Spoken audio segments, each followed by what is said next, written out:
భక్తులు సమస్త ప్రాణులలో నా భావం అంటే భగవద్భావం గుర్తించి వర్తించే వరకు మనోవాక్కాయ సంకల్ప కర్మల ద్వారా నా ఉపాసన కావిస్తూ ఉండాలి.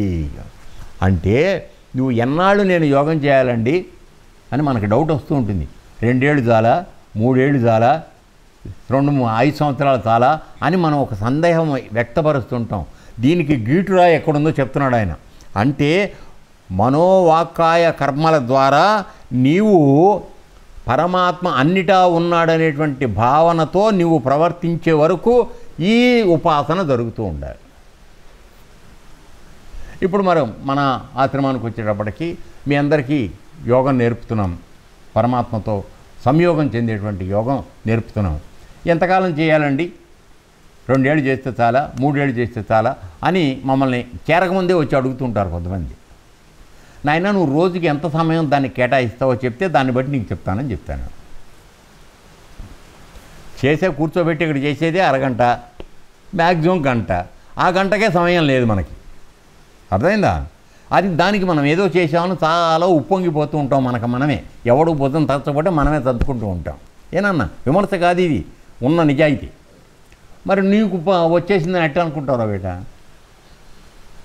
ఆయన ఏమంటున్నాడు చూడండి, అన్ని ప్రాణులలోనూ నన్ను చూడగలిగిన స్థితి నీకు నిక్కచ్చిగా వచ్చే వరకు మనోవాకాయ కర్మల ద్వారా అంటే త్రికరణ శుద్ధిగా నా ఉపాసన చేస్తూనే ఉండాలి. ఎందుకని ఇది మనోవాకాయ కర్మలు 3 ద్వారా చేయమని ఎందుకు చెప్తున్నాడు? మనని ప్రపంచంలోకి గుంజేవి ఈ 3. త్రికరణాలు అంటే 3 రకాలుగా మనం పనులు చేస్తాం. 3 సహాయంతో మనస్సు, వాక్కు, తర్వాత సంకల్పం, వీటితో మనం చేస్తుంటాం. కాబట్టి ఈ 3లోనూ పరమాత్మ నిండిపోవాలి. అప్పుడు నీ ఆలోచన వేరే వెళ్ళదు.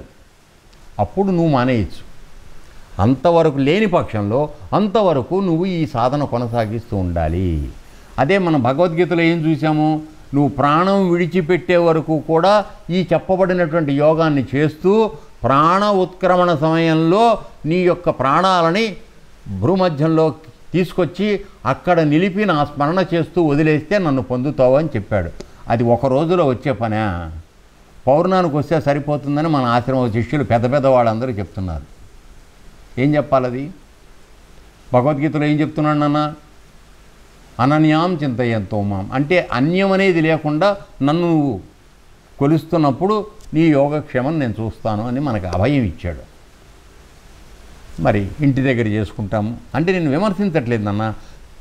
ఈ విద్య పట్ల చూపవలసినటువంటి గౌరవాన్ని, ఇవ్వవలసినటువంటి ప్రాముఖ్యతను మనం ఇవ్వకుండా ఇది మనకు అందాలని అనుకుంటున్నాం. అందుకే నిన్న ప్రస్తావన మొదలుపెట్టేటప్పుడే అతను ఒక మాట చెప్పాడు ఉద్ధవుడు. ఏమనంటే, నేటి మానవులకు అనాయాసంగా పరమపదం ప్రాప్తించాలని అనుకుంటూ ఉంటారు.